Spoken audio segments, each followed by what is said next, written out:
Do you really need a study for that? That's the question I'm going to address here.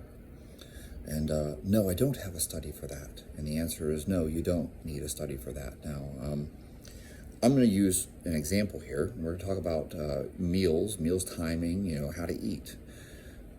I don't have a study for you. No, I don't have a study on 23 college-aged untrained males, because that's what most of exercise physiology is. It's a bunch of studies on untrained college males, as if that's useful to you. And I don't have a study on 23 untrained college-age males. But what I do have is thousands upon thousands and decades of success stories from guys doing the exact same thing. Every single bodybuilder seems to end up at the exact same conclusion. I grow better, I recover better, I train better when I eat frequently. And it's not because of the whole thing of like, oh, eating 6 meals a day, it stokes your metabolism, right? That's the bullshit that you've probably heard at some point. You should eat, 6 to 8 small meals a day. It'll stoke your metabolism because you're eating frequently. And you know that that's bullshit. That's not how it works. You can't eat 6 meals a day and see your, thyroid levels change. Suddenly your T4 and T3 don't go up. But what you do see is you see all these examples of guys who are fucking huge. And they all got there the same way. They eat meat and rice. And they do it 6 to 8 times a day. And they have their meals evenly spaced. You look at someone like Nick Walker. There's an interesting example. Nick Walker,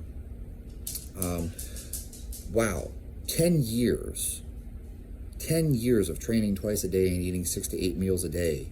And if you stop and think about how slow muscle growth is, this is the thing that you need to focus on here. He gained about 10 pounds a year, which is amazing. That's about as much muscle as you could possibly want to gain. And, that is maxing everything out, because you can only synthesize about 24 to 25 grams of muscle per day. So if you really, and that would be if you optimized absolutely everything, right? Big Ramy, Ronnie Coleman. There's a story about Nick Walker. Apparently on his birthday, still brought his food with him in his Tupperware to make sure that he could eat. There are stories from guys where they talk about the fact that, when they do photo shoots and stuff like that, they bring their food with them to the photo shoot so they don't miss a meal. It's that important. These guys never miss a meal. If you ask them, would you rather miss a training session or a meal? Every single one of them will tell you they'd rather miss a training session, because a meal is an opportunity for you to grow. So when you look at this, we don't have a study on, 20 college-age untrained males to confirm this, but you do have thousands of examples across decades where guys were all arriving at the same conclusion: when I eat more frequently and I eat basically meat and rice for every meal, I get big. Now that's interesting, because you should consider something here. And I know one of you is going to comment below and be like, it's the drugs. And it certainly is the drugs. However, powerlifters and bodybuilders are taking relatively similar drugs, and so are strongmen. You can't sit here and tell me that the drugs are that drastically different from powerlifting to bodybuilding or strongman or even weightlifting. The drugs are the same. People are using androgens. Oh, there's a big difference between using, Tren and Deca. Not really.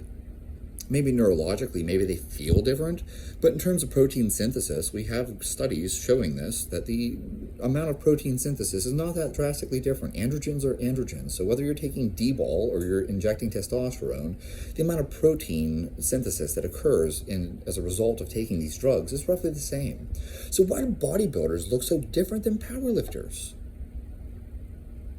How is it that bodybuilders are so fucking huge? How is Big Ramy so big? How is Nick Walker so big? It's because they pushed the food. They figured it out a long time ago. If you talk to amateurs, you talk to the gym bros, the losers who never go anywhere, they obsess over drugs, cycles, they obsess over the optimal training split. And you talk to pro bodybuilders and they obsess over food. How do I eat more food? That's the question.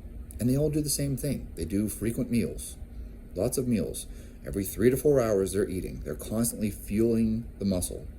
They're not fueling the metabolism, not stoking their metabolism. They're feeding the muscle. They're giving the muscle a constant supply of amino acids around the clock. It's that simple. But I know you want to do one meal a day. You want to do intermittent fasting. You want to just have 2 meals a day, whatever it is. You want to have 3 meals a day, even. You just want to eat breakfast, lunch, and dinner. Yeah, but the guys who are serious, the guys who get results, the guys who are successful, they're eating 6, 8 meals a day. They're eating meat and rice over and over and over again. At the end of the day, it's, I joke that bodybuilding is a competition of whoever can take the most drugs and not die. But in reality, you know what it really comes down to? It's whoever can keep eating those same boring meals over and over again, 6 to 8 times a day for 10 years straight. That's how you turn into Nick Walker. That's how you turn into Chris Bumstead. Flex Lewis, Flex Wheeler, Lee Haney, Paul Dillard, Ronnie Coleman, Jay Cutler, doesn't matter. Pick them. Pick your example. Every single one of them does the same thing. Big Ramy, they all do the same thing. They eat, and they eat around the clock, and they don't miss meals. And that's the secret. I know you want to believe you can just eat 2 meals a day. Oh, I'm going to intermittent fast and just eat 2 meals a day. I'm going to intermittent fast and I'm going to do 16-8 or 18-6 or whatever the fuck it is that you're trying to do. I'm going to do 20-4 and I'm going to do 1 meal a day or whatever. And I'm going to get the same gains because it's the same calories and stuff like that. But to your body, it isn't. Because if you're fueling the muscle around the clock, you're going to get better recovery, which means you're going to have better training sessions, which, also will translate into better muscle growth over time. It really is that simple. So, do you really need to study for that? You shouldn't. Your common sense should tell you. And the thousands of anecdotal examples should be evidence enough. When you have thousands of guys doing the same thing, getting the same result, that should be evidence in itself. You don't need to have a study on untrained college males to confirm this for you. You're not going to get a study on untrained college males that lasts 10 years either. It's not going to happen. You're not going to get a study that's 10 years long of them eating 8 meals of meat and rice a day. It's like Justin Harris says, meat, rice, repeat. And that really is as simple as it gets, guys. I don't have any other explanation for you. It isn't complicated. You just push meat and rice, and you will grow. And you make sure you eat that every 3 to 4 hours all day long, and you are constantly supplying the muscles with a huge fuel of amino acids to grow from. You're stimulating mTOR, you're stimulating MPS, you are providing amino acids to your body, and so therefore you will grow. That's how it works. It doesn't get more simple than that. So, I appreciate the fact that, oh, well, in terms of weight, you could eat 1 meal a day or you could eat 8 meals a day. And if the calories are the same, you're going to weigh the same. Sure, you're going to weigh the same. I guarantee you're going to look different. If you eat 1,000 calories of Ben & Jerry's, okay, and you eat 1,000 calories of meat and rice, yeah, your weight on the scale will probably be the same. You're going to look different. Full well you're going to look different. You eat 5,000 calories a day of Big Macs and fries, you're going to look different than if you eat 5,000 calories a day of chicken and rice. You know that. You don't need a study to tell you that. You might weigh the same on the scale, but it's going to look drastically different. So, do you really need a study for that? No, you don't. Sometimes there's just enough anecdotal reports that you can tell what the answer is.